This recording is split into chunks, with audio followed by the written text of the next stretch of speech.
ಹರೇ ಕೃಷ್ಣ. ಎಲ್ಲ ಭಕ್ತರಿಗೂ ನಮಸ್ಕಾರ. ಪ್ರಾರ್ಥನೆ ಮುಖಾಂತರ ನಮ್ಮ ಕ್ಲಾಸನ್ನು ನಾವು ಪ್ರಾರಂಭ ಮಾಡುವ. ನಮ್ಮ ಓಂ ವಿಷ್ಣುಪಾದಾಯ ಕೃಷ್ಣ ಪ್ರೇಷ್ಠಾಯ ಭೂತಲೆ ಶ್ರೀಮತೆ ಭಕ್ತಿ ವೇದಾಂತ ಸ್ವಾಮಿನ್ ಇತಿ ನಾಮಿನೆ ನಮಸ್ತೆ ಸಾರಸ್ವತಿ ದೇವೆ ಗೌರವಾಣಿ ಪ್ರಚಾರಿಣೆ ನಿರ್ವಿಶೇಷ ಶೂನ್ಯವಾದಿ ಪಾಶ್ಚಾತ್ಯ ದೇಶತಾರಿಣೆ. ಜೈ ಶ್ರೀ ಕೃಷ್ಣ ಚೈತನ್ಯ ಪ್ರಭು ನಿತ್ಯಾನಂದ ಶ್ರೀ ಅದ್ವೈತ ಗದಾಧರ ಶ್ರೀವಾಸಾದಿ ಗೌರಭಕ್ತವೃಂದ. ಹರೇ ಕೃಷ್ಣ ಕೃಷ್ಣ ಕೃಷ್ಣ ಹರೇ ಹರೇ, ಹರೇ ರಾಮ ರಾಮ ರಾಮ ಹರೇ ಹರೇ. ಸೊ ನಾವೀಗ 3ನೇ ಅಧ್ಯಾಯ, ಭಗವದ್ಗೀತೆಯ 3ನೇ ಅಧ್ಯಾಯ ಕರ್ಮಯೋಗ, ಅದನ್ನು ನೋಡ್ತಾ ಇದ್ದೇವೆ. ಇಲ್ಲಿವರೆಗೆ ನಾವು 3 ಶ್ಲೋಕಗಳನ್ನು ಡಿಸ್ಕಸ್ ಮಾಡಿದ್ದೇವೆ. ಇವತ್ತು 4ನೇ ಶ್ಲೋಕದಿಂದ ಕಂಟಿನ್ಯೂ ಮಾಡುವ. ಸೊ ಇದಕ್ಕೂ ಹಿಂದಿನ ಶ್ಲೋಕದಲ್ಲಿ 2ನೇ ಅಧ್ಯಾಯ ಆದಮೇಲೆ ಅರ್ಜುನನಿಗೆ ಡೌಟ್ ಆಗಿದ್ದು ಸನ್ಯಾಸಂ ಕರ್ಮಣಾಂ ಕೃಷ್ಣ ಜಾಯಸಿ ಚೇತ್ ಕರ್ಮಣಸ್ತೆ ಮತಾ ಬುದ್ಧಿರ್ ಜನಾರ್ದನ ತತ್ಕಿನ್ ಕರ್ಮಣಿ ಘೋರೆ ಮಾಂ ನಿಯೋಜಿಸಿ ಕೇಶವ.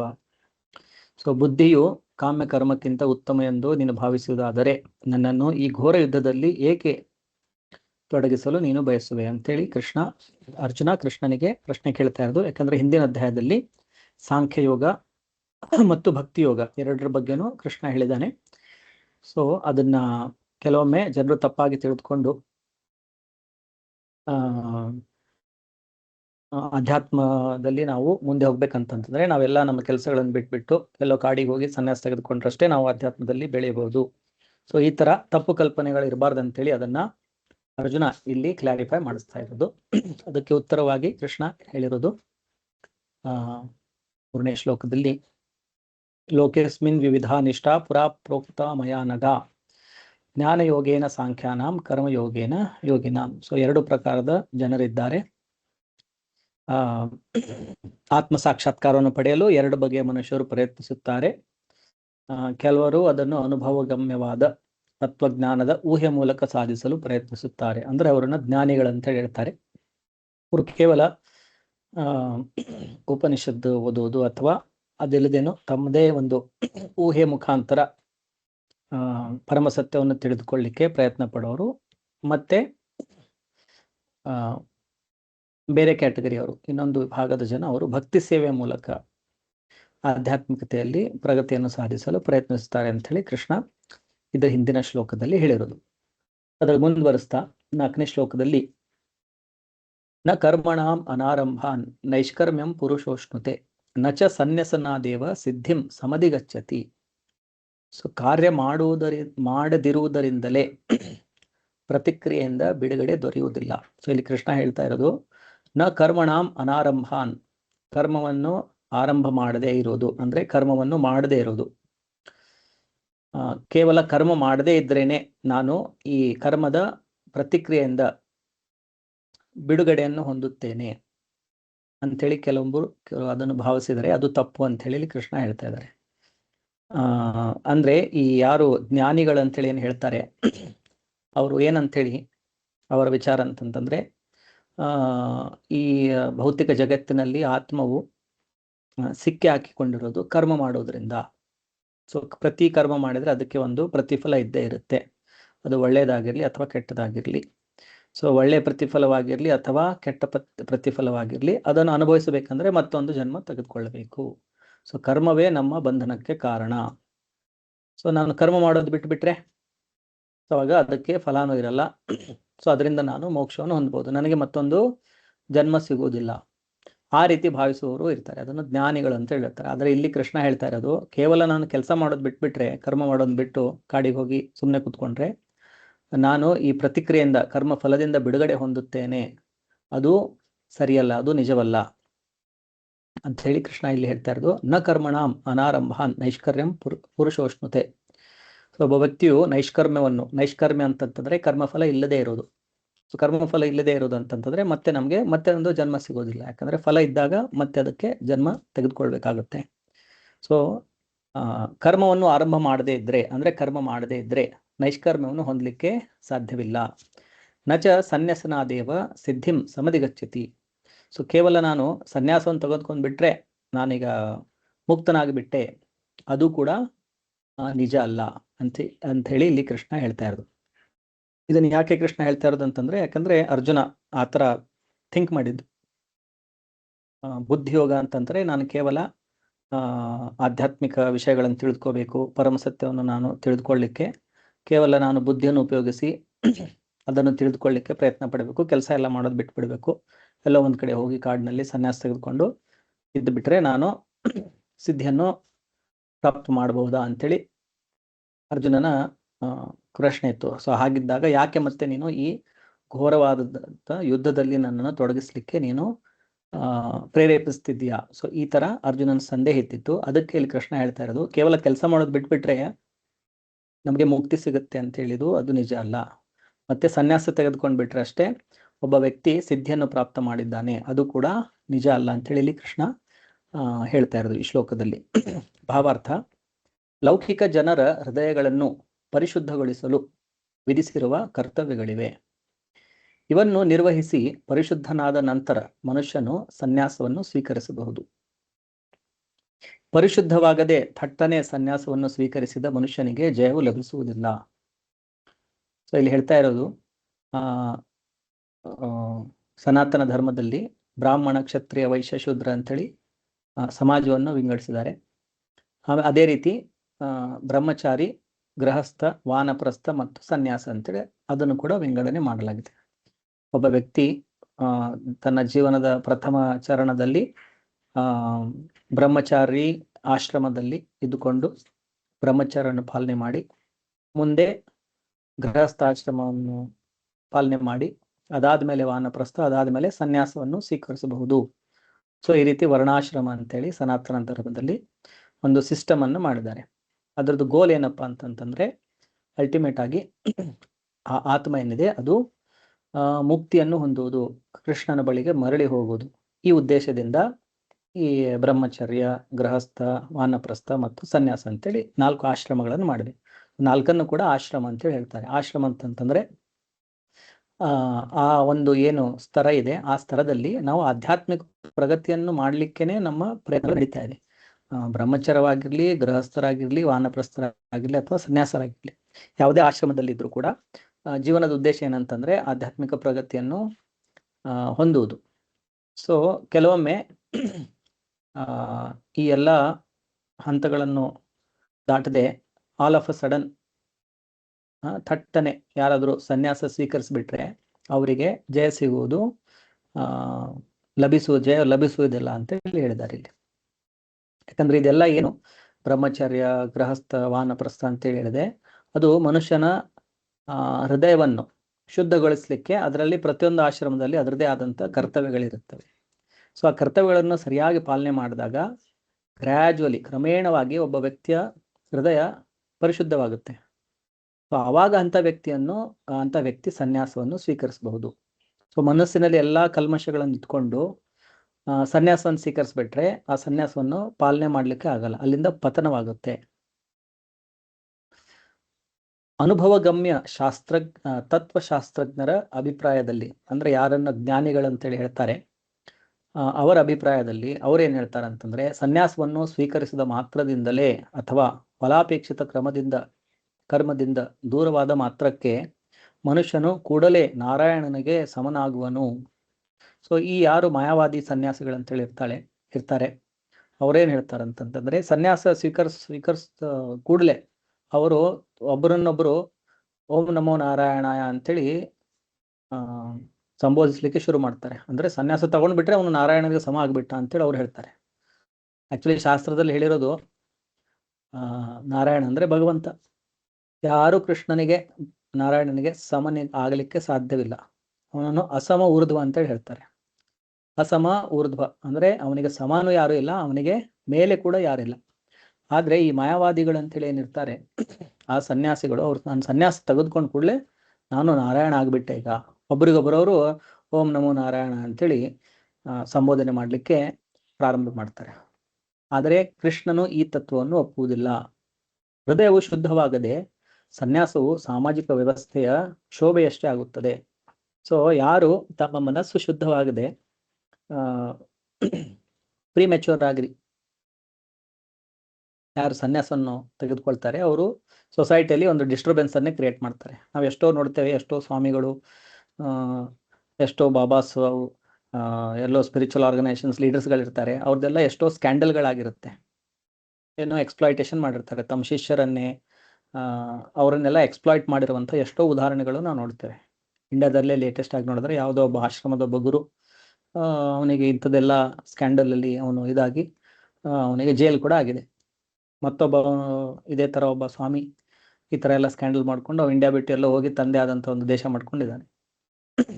ಸೊ ಅವರ ಹೃದಯ ಶುದ್ಧವಾಗದೆ ಸುಮ್ಮನೆ ಹೆಸರಿಗಷ್ಟೇ ಅವರು ಸನ್ಯಾಸ ಥರ ಡ್ರೆಸ್ ಹಾಕೊಂಡು ಅಲ್ಟಿಮೇಟ್ ಆಗಿ ಅವರು ಒಂದು ಸಮಾಜದಲ್ಲಿ ಒಂದು ಡಿಸ್ಟರ್ಬೆನ್ಸ್ ಅನ್ನೇ ಕ್ರಿಯೇಟ್ ಮಾಡ್ತಾರೆ. ಸೊ ನಿಜವಾದ ಸನ್ಯಾಸದ ಉದ್ದೇಶ ಅಂತಂತಂದ್ರೆ ಮೊದಲು ನಮ್ಮ ಹೃದಯ ಒಂದು ಲೆವೆಲಿಗೆ ಶುದ್ಧ ಆಗಿರಬೇಕು. ಆಮೇಲೆ ಅದು ನಾವು ಸನ್ಯಾಸ ತೆಗೆದುಕೊಂಡ್ರೆ ಮತ್ತೆ ನಾವು ಇನ್ನೂ ಹೆಚ್ಚು ತಪಸ್ಸುಗಳನ್ನು ಮಾಡಿ ನಾವು ಭಗವಂತನ ಧಾಮಕ್ಕೆ ಹೋಗ್ಬೋದು ಅಂತೇಳಿ ಇರುತ್ತೆ. ಮತ್ತೆ ಪ್ರತಿಯೊಬ್ಬ ವ್ಯಕ್ತಿಯೂ ಸನ್ಯಾಸ ತೆಗೆದುಕೊಳ್ಬೇಕಂತೇಳಿಲ್ಲ, ಅದು ನಾವು ಮುಂದೆ ಬರುವಂತ ಇದರಲ್ಲಿ ನೋಡ್ತೇವೆ. ಅದಕ್ಕೆ ಪ್ರತಿಯಾಗಿ ಮನುಷ್ಯನು ತನ್ನ ನಿಯತ ಕರ್ಮಗಳನ್ನು ಮಾಡದೆಯೇ ಭಗವಂತನ ಅಲೌಕಿಕ ಸೇವೆಯಲ್ಲಿ ನಿರತರಾದರೆ ಈ ಗುರಿಯಲ್ಲಿ ಸಾಧಿಸುವುದೆಲ್ಲವನ್ನು ಭಗವಂತನು ಸ್ವೀಕರಿಸುತ್ತಾನೆ. ಸೊ ಇಲ್ಲಿ 2 ಉದಾಹರಣೆಗಳನ್ನು ಕೊಟ್ಟಿದ್ದಾರೆ. ಒಬ್ಬ ವ್ಯಕ್ತಿ, ಅವನ ಮನಸ್ಸು ಇನ್ನೂ ಶುದ್ಧ ಆಗಿಲ್ಲ, ಆದರೂ ಅವನು ಸುಮ್ಮನೆ ಸನ್ಯಾಸ ಅಂತೇಳಿ ತಗೊಂಡ್ಬಿಡ್ತಾನೆ. ಆದರೆ ಅವನ ಮನಸ್ಸು ಕಲುಷಿತವಾಗಿರೋದ್ರಿಂದ ಮತ್ತೆ ಅವನು ಈ ಥರ ಕಾಮಕರ್ಮಗಳಲ್ಲಿ ತೊಡಗಿಕೊಳ್ತಾನೆ. ಹೆಸರಿಗಷ್ಟೇ ಹೊರಗಡೆ ಸನ್ಯಾಸಿ ಡ್ರೆಸ್ ಇರುತ್ತೆ, ಆದರೆ ಮನಸ್ಸಿನಲ್ಲಿ ಎಷ್ಟೋ ಆಸೆಗಳು ತುಂಬಿಕೊಂಡಿರುತ್ತೆ. ಸೊ ಈ ಥರ ಯಾವುದೇ ಒಂದು ಸೊಸೈಟಿಯಲ್ಲಿ ಅವರು ಡಿಸ್ಟರ್ಬೆನ್ಸನ್ನು ಕ್ರಿಯೇಟ್ ಮಾಡ್ತಾರೆ. ಅದಕ್ಕೆ ವಿರುದ್ಧವಾಗಿ ಒಬ್ಬ ವ್ಯಕ್ತಿ ತನ್ನ ಕರ್ತವ್ಯಗಳನ್ನು ಮಾಡದೆ, ಏನೋ ಪ್ರತಿಯೊಬ್ಬ ವ್ಯಕ್ತಿಗೆ ಏನೋ ಒಂದು ಕರ್ತವ್ಯ ಅಂತೇಳಿ ಇರುತ್ತೆ, ಆದರೆ ಅದನ್ನು ಮಾಡದೆ ಅವನು ಭಗವಂತನ ಸೇವೆಯಲ್ಲಿ ಅವನು ನಿರತನಾದರೆ, ಈಗ 2ರಲ್ಲೂ ಅವರು ತಮ್ಮ ಕರ್ತವ್ಯನ ಬಿಟ್ಟಿದ್ದಾರೆ. ಈಗ 1ರಲ್ಲಿ ಅವರು ತಮ್ಮ ಕರ್ತವ್ಯ ಬಿಟ್ಟು ಭಗವಂತನಿಗೆ ಶರಣಾಗಿಲ್ಲ, ಆದರೆ ಇಲ್ಲಿ ತಮ್ಮ ಕರ್ತವ್ಯವನ್ನು ಬಿಡಬಹುದು ಅಥವಾ ಬಿಡದೇನೂ ಇರಬಹುದು, ತಮ್ಮ ಕಾರ್ಯಗಳನ್ನು ಮಾಡ್ತಾ ಇದ್ರು ಕೂಡ ಅವರು ಭಗವಂತನ ಸೇವೆಯಲ್ಲಿ ನಿರತರಾದರೆ. ಸೊ ಅದರಲ್ಲಿ ನಾವು ಸ್ವಲ್ಪನೇ ಮಾಡಿದ್ರು, ಸ್ವಲ್ಪನೇ ಭಗವಂತನ ಸೇವೆ ಮಾಡಿದ್ವಿ, ಎಷ್ಟೋ ದಿವಸ ಮಾಡಿದ್ವಿ ಅಥವಾ 1 ವರ್ಷ ಮಾಡಿದ್ವಿ, 1 ತಿಂಗಳು ಮಾಡಿದ್ವಿ, ಎಷ್ಟು ಮಾಡಿದೇವೆ ಅದಷ್ಟಕ್ಕೆ ನಮಗೆ ಒಂದು ಪರ್ಮನೆಂಟ್ ಆಗಿರುವಂತಹ ಫಲ ಸಿಗುತ್ತೆ, ಒಂದು ಆಧ್ಯಾತ್ಮಿಕ ಪ್ರಗತಿ ಆಗಿರುತ್ತೆ. ಎಷ್ಟೇ ನಾವು ಮಾಡಿರ್ತೇವೆ ಅಷ್ಟರಲ್ಲೇ ನಮ್ದು ಒಂದು ಪ್ರೋಗ್ರೆಸ್ ಆಗಿಬಿಟ್ಟಿರುತ್ತೆ. ಇದನ್ನ ಭಗವದ್ಗೀತೆಯಲ್ಲಿ 2ನೇ ಹೇಳಿರೋದು, 2ನೇ ಅಧ್ಯಾಯದಲ್ಲಿ ಸ್ವಲ್ಪಮಪಿ ಅಸ್ಯ ಧರ್ಮಸ್ಯ ತ್ರಾಯತೆ ಮಹತೋ ಭಯಾತ್. ಸೊ ಸ್ವಲ್ಪಮಪಿ ಅಸ್ಯ ಧರ್ಮಸ್ಯ, ಸೊ ಸ್ವಲ್ಪನೂ ಕೂಡ ಈ ಭಗವಂತನ ಭಕ್ತಿ ಸೇವೆಯಲ್ಲಿ ನಾವು ತೊಡಕೊಂಡ್ರೆ ನಮ್ಮನ್ನು ಅತ್ಯಂತ ಭಯಾನಕವಾದ ಪರಿಸ್ಥಿತಿಯಿಂದ ಅದು ನಮ್ಮನ್ನು ಕಾಪಾಡಬಹುದು ಅಂತೇಳಿ ಅಲ್ಲಿ ಹೇಳಿದ್ದಾರೆ. ಸೊ ಅದು ಭಯಾನಕವಾದಂಥ ಪರಿಸ್ಥಿತಿ ಏನಂತಂತಂದ್ರೆ ಆ ಆತ್ಮಕ್ಕೆ ಒಂದು ಕೆಳಮಟ್ಟದ ಶರೀರ ಸಿಗೋದು. ಕೆಳಮಟ್ಟದ ಶರೀರ ಅಂತಂತಂದ್ರೆ ಮನುಷ್ಯನಿಗಿಂತ ಕೆಳಗಡೆ ಇರುವಂಥ ಶರೀರಗಳು, ಅದು ಪ್ರಾಣಿ ಪಕ್ಷಿ ಅಥವಾ ಕ್ರಿಮಿಕೀಟಗಳು, ಗಿಡ ಮರಗಳು ಅಥವಾ ನೀರಿನಲ್ಲಿರುವಂಥ ಜೀವಿಗಳು. ಸೊ ಆ ಆತ್ಮಕ್ಕೆ ಇಂತಹ ಶರೀರ ಸಿಕ್ಬಿಟ್ರೆ ಅದು ಅತ್ಯಂತ ಭಯಾನಕ ಸ್ಥಿತಿ ಅಂತ ಹೇಳ್ತಾರೆ. ಯಾಕಂದ್ರೆ ಅಲ್ಲಿ ಭಗವಂತನ ಬಗ್ಗೆ ತಿಳಿದುಕೊಳ್ಳುವಂಥ ಯಾವುದೇ ಒಂದು ಫೆಸಿಲಿಟೀಸ್ಗಳು, ಅವಕಾಶಗಳು ಇರೋದಿಲ್ಲ. ಸೊ ಮತ್ತೆ ಆ ಆತ್ಮ ಮನುಷ್ಯನ ಶರೀರ ಬರ್ಬೇಕಂದ್ರೆ ಎಷ್ಟೋ ಜನ್ಮಗಳನ್ನು ತೆಗೆದುಕೊಂಡು ಆಮೇಲೆ ಮತ್ತೆ ಮನುಷ್ಯ ಶರೀರಕ್ಕೆ ಬಂದು ಅಲ್ಲೇ ಮತ್ತೆ ಭಗವಂತನನ್ನು ತಿಳಿದುಕೊಂಡು ಭಗವಂತನ ಭಕ್ತರ ಸಂಪರ್ಕದಲ್ಲಿ ಬಂದು ಭಕ್ತಿಯನ್ನು ಮಾಡಿ ಮತ್ತೆ ಮುಕ್ತಿಯನ್ನು ಹೊಂದಿ ಭಗವಂತನ ಧಾಮಕ್ಕೆ ಹೋಗ್ಬೇಕಂದ್ರೆ ಎಷ್ಟೋ ವರ್ಷಗಳು ಕಾಯ್ಬೇಕಾಗುತ್ತೆ. ಸೊ ಅದಕ್ಕಾಗಿ ಕೆಳಗಿನ ಏನು ಜೀವ ಜಾತಿಗಳಿದೆ ಅದರಲ್ಲಿ ಹೋಗುವುದಂತಂದ್ರೆ ಅದು ತುಂಬಾ ಭಯಾನಕ ಸ್ಥಿತಿ ಅಂತ ಹೇಳ್ತಾರೆ.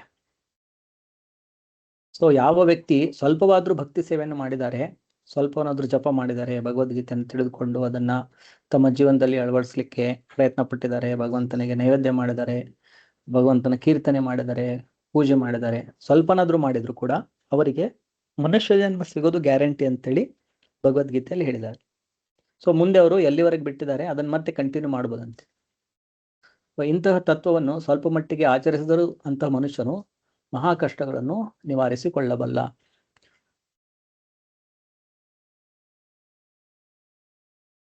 ಮುಂದಿನ ಶ್ಲೋಕ ಅಂದ್ರೆ ಈ ಶ್ಲೋಕದಲ್ಲಿ ಮೇನ್ ಆಗಿ ಹೇಳಿರೋದು ಏನಂತಂತಂದ್ರೆ ಕೇವಲ ನಾವು ಕೆಲಸ ಮಾಡೋದು ಬಿಟ್ಬಿಟ್ರೆ ನನಗೆ ಮುಕ್ತಿ ಸಿಕ್ಬಿಡುತ್ತೆ ಅಂತ ಹೇಳಿಲ್ಲ. ಸನ್ಯಾಸವನ್ನು ತೆಗೆದುಕೊಂಡು ಕೂಡಲೇ ನಾನು ಭಗವಂತನಿಗೆ ಸಮನಾಗ್ಬಿಡ್ತೇನೆ ಅಂತೇಳಿ ಅಲ್ಲ, ಅದನ್ನ ಇಲ್ಲಿ ಕೃಷ್ಣ ಹೇಳ್ತಾ ಇರೋದು. ಮುಂದಿನ ಶ್ಲೋಕ, ನಹಿ ಕಶ್ಚಿತ್ ಕ್ಷಣಮಪಿ ಜಾತು ತಿಷ್ಠತಿ ಅಕರ್ಮಕೃತ್ ಕಾರ್ಯತೆ ಹವಶಃ ಕರ್ಮ ಸರ್ವ ಪ್ರಕೃತಿ ಜೈರ್ಗುಣೈ. ಸೊ ಒಂದು ಕ್ಷಣನೂ ಕೂಡ ಒಬ್ಬ ವ್ಯಕ್ತಿ ಕೆಲಸ ಮಾಡದೆ ಇರ್ಲಿಕ್ಕೆ ಆಗುವುದೇ ಇಲ್ಲ ಅಂತೇಳಿ ಇಲ್ಲಿ ಕೃಷ್ಣ ಹೇಳ್ತಾ ಇರೋದು. ನಹಿ ಕಶ್ಚಿತ್ ಕ್ಷಣಮಪಿ ಜಾತು ತಿಷ್ಠತಿ ಅಕರ್ಮಕೃತ್. ಸೊ ಒಂದು ಕ್ಷಣನೂ ಕೂಡ ಕರ್ಮ ಮಾಡದೆ ಇರ್ಲಿಕ್ಕೆ ಆಗುವುದಿಲ್ಲ ಆತ್ಮಕ್ಕೆ. ಕಾರ್ಯತೆ ಹಿ ಅವಶಃ ಕರ್ಮ ಸರ್ವ ಪ್ರಕೃತಿ ಜೈರ್ಗುಣೈಹಿ. ಸೊ ಅವಶ್ಯವಾಗಿ ನಾವು ಏನು ಕೆಲಸ ಮಾಡಬಾರ್ದು ಅಂತ ಹೇಳಿ ಕುತ್ಕೊಂಡ್ರು ಕೂಡ ನಾವು ಈ ಪ್ರಕೃತಿಯ 3 ಗುಣಗಳ ಪ್ರಭಾವದಲ್ಲಿ ಇರೋದ್ರಿಂದ, ರಜೋಗುಣ, ತಮೋಗುಣ ಮತ್ತೆ ಸತ್ವಗುಣ ಅಂತೇಳಿ ಅವಶ್ಯವಾಗಿ ಕೂಡ ನಾವು ಯಾವುದೋ ಒಂದು ಕಾರ್ಯದಲ್ಲಿ ತೊಡಕೊಳ್ತೇವೆ. ನಾವು ಏನು ಇಲ್ಲದೆ ಸುಮ್ಮನೆ ಕುತ್ಕೊಳ್ತೇವೆ ಅಂತೇಳಿ ಹೇಳಲಿಕ್ಕೆ ಆಗಲ್ಲ. ನಾವು ಸುಮ್ಮನೆ ಕುತ್ಕೊಂಡ್ರು ಮನಸ್ಸು ಏನೋ ಯೋಚನೆ ಮಾಡ್ತಾ ಇರುತ್ತೆ. ಸೊ ಆತ್ಮ ಯಾವಾಗ್ಲೂ ಏನಾದ್ರೂ ಒಂದು ಕಾರ್ಯ ಮಾಡದೆ ಇರ್ಲಿಕ್ಕೆ ಸಾಧ್ಯವೇ ಇಲ್ಲ. ಅದು ಯಾವಾಗ್ಲೂ ಆಕ್ಟಿವ್ ಆಗೇನೆ ಇರುತ್ತೆ. ಅದನ್ನ ಇಲ್ಲಿ ಕೃಷ್ಣ ಹೇಳ್ತಾ ಇರೋದು. ನಹಿ ಕಶ್ಚಿತ್ ಕ್ಷಣಮಪಿ ಜಾತು ತಿಷ್ಠತಿ ಅಕರ್ಮಕೃತ್ ಕಾರ್ಯತೆ ಹಿ ಅವಶಃ ಕರ್ಮ ಸರ್ವ ಪ್ರಕೃತಿ ಜೈರ್ಗುಣೈಹಿ. ಪ್ರಕೃತಿಯಿಂದ ಬಂದ ಗುಣಗಳಿಗೆ ಅನುಗುಣವಾಗಿ ಕರ್ಮವನ್ನು ಪ್ರತಿಯೊಬ್ಬನೂ ಮಾಡಲೇಬೇಕಾಗುತ್ತದೆ. ಆದುದರಿಂದ ಯಾರೂ ಒಂದು ಕ್ಷಣವಾದರೂ ಏನನ್ನು ಮಾಡದೆ ಇರಲು ಸಾಧ್ಯವಿಲ್ಲ. ಭಾವಾರ್ಥ: ಇದು ದೇಹಗತ ಜೀವನದ ಪ್ರಶ್ನೆಯಲ್ಲ, ಸದಾ ಕಾರ್ಯನಿರತನಾಗಿರುವುದೇ ಆತ್ಮನ ಸ್ವಭಾವ. ಸೊ ನಮಗೆ ಶರೀರ ಇರೋದ್ರಿಂದ ಅಷ್ಟೇ ನಾವು ಆಕ್ಟಿವ್ ಆಗಿದ್ದೇವೆ ಅಂತೇಳಿ ಅಲ್ಲ. ಏನು ಸದಾ ನಾವು ಕಾರ್ಯಗತರಾಗಿರ್ತೇವೆ ಅದು ಆಕ್ಚುಲಿ ಆತ್ಮದ ಸ್ವಭಾವ. ಇದನ್ನ ನಾವು ನೋಡ್ಬೋದು. ನಾವು ಮಲಗಿದಾಗ್ಲೂ ಕೂಡ ನಮ್ಮ ದೇಹ ತಟಸ್ಥವಾಗಿದ್ರು ಕೂಡ, ಏನೇ ಆಕ್ಟಿವಿಟೀಸ್ ಇಲ್ಲದೆ ಇದ್ರೂ ಕೂಡ ಮನಸ್ಸಿನಲ್ಲಿ ಏನೋ ನಡೀತಾನೆ ಇರುತ್ತೆ. ನಾವು ಏನೋ ಕನಸಾದ್ರೂ ಕಾಣ್ತೇವೆ. ಸೊ ಅಲ್ಲಿ ಕೂಡ ಆತ್ಮ ಆಕ್ಟಿವ್ ಆಗಿನೇ ಇರುತ್ತೆ. ಸೊ ಈ ಆತ್ಮ ಏನಿದೆ ಅದು ಯಾವಾಗ್ಲೂ ಏನೋ ಒಂದು ಕಾರ್ಯದಲ್ಲಿ, ಅದು ಸ್ಥೂಲ ಶರೀರದಲ್ಲಾಗಿರ್ಬೋದು ಅಥವಾ ಸೂಕ್ಷ್ಮ ಶರೀರದಲ್ಲಾಗಿರ್ಬೋದು, ಸೊ ಯಾವಾಗ್ಲೂ ಅದು ಆಕ್ಟಿವ್ ಆಗಿನೇ ಇರುತ್ತೆ. ಆತ್ಮವು ದೇಹದಲ್ಲಿರದಿದ್ದರೆ ದೇಹವು ಚಲಿಸಲಾರದು. ಆತ್ಮವು ಸದಾ ಕಾರ್ಯನಿರತವಾಗಿರುತ್ತದೆ. ಒಂದು ಕ್ಷಣವು ಸುಮ್ಮನಿರಲಾರದು. ದೇಹವೇನಿದ್ದರೂ ಆತ್ಮವನ್ನು ಕೆಲಸದಲ್ಲಿ ತೊಡಗಿಸಬೇಕಾದ ನಿರ್ಜೀವ ವಾಹನ. ದೇಹ ಅಂತಂದ್ರೆ ಇದು ಜಸ್ಟ್ ಒಂದು ವಾಹನದ ತರ. ಆಕ್ಚುಲಿ ಇಲ್ಲಿ ಕೆಲಸ ಮಾಡ್ತಾ ಇರೋದು ಯಾರು? ಆತ್ಮ ಕೆಲಸ ಮಾಡ್ತಾ ಇರೋದು ದೇಹದ ಒಳಗಡೆ. ಆ ಆತ್ಮ 3 ಗುಣಗಳ ಪ್ರಭಾವದಲ್ಲಿ ಇರೋದ್ರಿಂದ ಆ ಪ್ರಭಾವದ ಪ್ರಕಾರ ಅದು ಬೇರೆ ಬೇರೆ ಕೆಲಸಗಳನ್ನು ಈ ಶರೀರದ ಮುಖಾಂತರ ಮಾಡ್ತಾ ಇದೆ. ಸೊ ಆಲ್ವೇಸ್ ಆಕ್ಟಿವ್ ಆಗಿರೋದು ಈ ಶರೀರದ ಒಳಗಡೆ ಆತ್ಮ. ಆಮೇಲೆ ಈ ಶರೀರ ಕೇವಲ ಅದಕ್ಕೆ ಒಂದು ವಾಹನದ ತರ. ಮುಂದೆ ಬರುವ ಅಧ್ಯಾಯಗಳಲ್ಲಿ ಕೃಷ್ಣ ಅದನ್ನು ಹೇಳ್ತಾರೆ.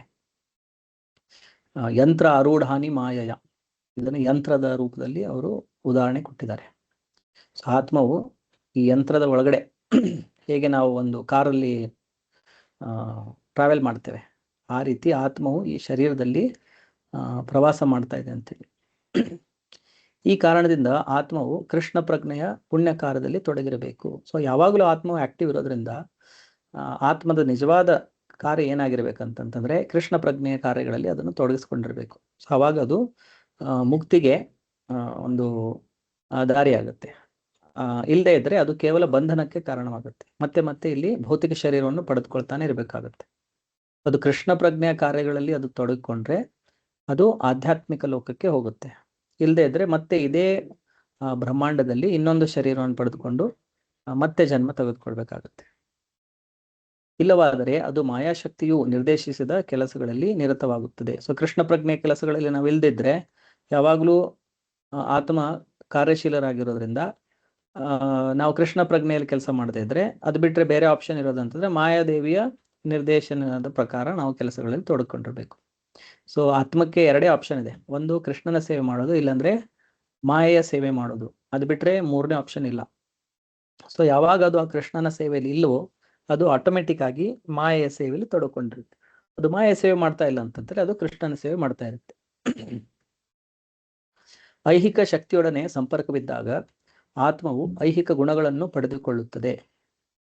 ಇಂತಹ ವ್ಯಾಮೋಹಗಳಿಂದ ಆತ್ಮವನ್ನು ಶುದ್ಧಿಗೊಳಿಸಲು ಶಾಸ್ತ್ರಗಳು ವಿಧಿಸಿದ ಕರ್ತವ್ಯಗಳಲ್ಲಿ ತೊಡಗುವುದು ಅಗತ್ಯ.